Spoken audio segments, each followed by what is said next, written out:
मैंने एक डेयर किया था जो मेरे लिए बहुत हॉरर बन गया था। ये उस दिन की बात है जब 19 तारीख थी जनवरी की, और मैं उस दिन अकेला अपने घर में बैठा था। मेरे माँ-बाप भी बाहर गए हुए थे। मैं उस दिन सिर्फ़ अकेला था, इसलिए मैं अपने दोस्तों को फ़ोन करके बुला लिया। मेरी बहन के एडमिशन के लिए वो लोग बाहर किसी कंट्री में गए थे ताकि उसका एडमिशन करवा सकें, इसलिए घर पे मैं अकेला था। मैंने अपने दोस्तों को बुला लिया था फ़ोन करके, और कुछ देर में मेरे दोस्त भी आ गए थे ताकि हम लोग वहाँ पे मस्ती कर सकें। और मैं बहुत खुश था क्योंकि मेरे दोस्त वहाँ पर जूसेस वगैरह भी लेकर आए थे। हमने बहुत सारी मूवीज़ देखी, पिलो फाइट करी और बहुत कुछ किया, और हम लोग इससे बहुत ज़्यादा खुश हुए। मैं अपने दोस्तों के साथ बहुत अच्छा महसूस करता था, इसलिए हमने फैसला किया कि क्यों ना हम लोग कोई ऐसा गेम खेलें जिसमें या तो हम ट्रुथ बताएँ किसी बारे में या फिर डेयर करें। तो मेरे दोस्तों ने कहा कि हाँ, हम लोग तो सब राज़ी हैं, तो चलो हम लोग ट्रुथ वाला भी गेम करते हैं और डेयर भी करते हैं। तो मैंने अपने एक दोस्त से कुछ उसने मुझसे कहा कि हाँ, तुम डेयर करोगे या कोई और? तो हम मेरे दोस्तों ने कहा कि नहीं, मैं डेयर करूँगा। तो मैंने डेयर करने का फ़ैसला किया, और मेरे दोस्तों ने कहा कि तुम्हें लड़की के कपड़े पहनकर बाहर जाना होगा। और मैंने जब ये सुना, कि मैंने कहा कि नहीं, नहीं, मैं ऐसा नहीं कर सकता, ये तुम क्या कह रहे हो? लड़की के कपड़े पहनकर मैं बाहर जाऊँ? ऐसा तो नहीं होगा। फिर लेकिन कुछ देर बाद मैं मान गया। मेरी बहन की क्योंकि नकली बाल और कपड़े रखे हुए थे, इसलिए मैंने वो पहन लिया। तमाम दोस्त मेरा मज़ाक उड़ाने लगे कि तुम बहुत फ़नी लग रहे हो। मैं भी अपने ऊपर हँसने लगा, और कुछ देर बाद हम लोग बाहर चले गए। जब हम बाहर गए तो मैंने देखा कि कुछ लड़के वहाँ पे सिगरेट पी रहे थे और अपनी बाइकों में बैठे हुए। तो मेरे दोस्त ने कहा कि चलो तुम इनके साथ जाकर प्रैंक करो इनको। और फिर कुछ देर बाद में उनके पास चला गया, और मेरे दोस्त वहाँ पे पीछे से झाड़ियों में छुपकर यही सब प्रैंक देख रहे थे और वीडियो बना रहे थे।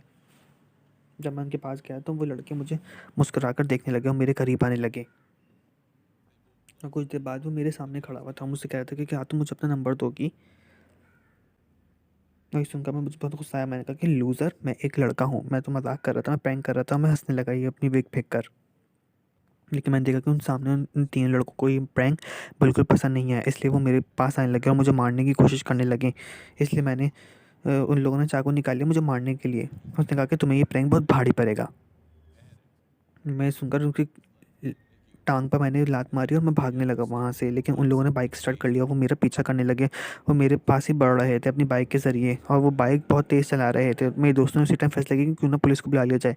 कहीं इन लड़कों ने मेरे हमारे दोस्त को मार दिया तो फिर क्या होगा?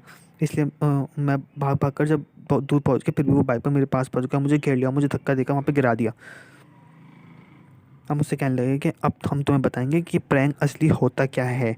और उसने एक शख्स ने अपने पास चाकू निकाल लिया था मुझे मारने के लिए। वो पागलों की तरह हंस रहा था। मुझे कहा कि अब तुम प्रैंक करने के काबिल नहीं रहोगे, अब तुम करोगे किसी के साथ प्रैंक तो पता चलेगा तुम्हें। मैं ये देखकर बहुत ज़्यादा खौफज़दा हो गया था।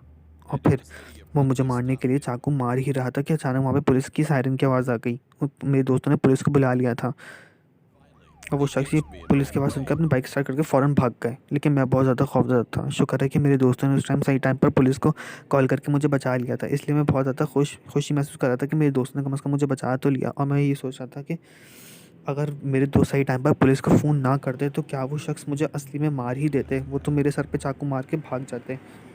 शुक्र है कि मेरे दोस्तों ने सही टाइम पे पुलिस को फ़ोन कर दिया और मुझे बचा लिया, वरना मैं मर ही जाता। उम्मीद है कि आपको स्टोरी पसंद आई होगी। चैनल को सब्सक्राइब और लाइक कीजिए।